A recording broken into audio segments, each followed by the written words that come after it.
Hey everyone, in this video, I'm going to show you how to fix Call of Duty Mobile Google Play login errors.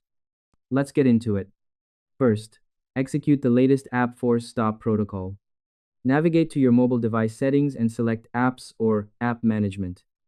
Find Call of Duty Mobile in the technical list and click on Force Stop. It ensures your studio environment is ready for a fresh, high-end handshake with Google Play services. Next, initialize the technical Google Play services refresh. While still in your app management menu, technicality locate Google Play services. Select storage and cache, then click clear cache. Afterward, go to manage space and technicality select clear all data.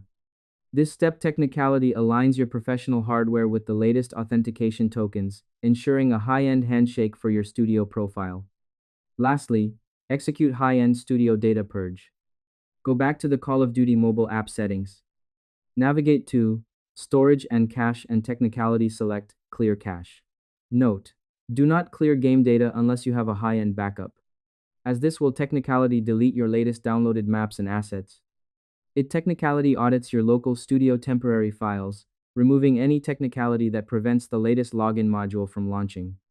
And that's it. I hope this helped you out and I see you in the next time.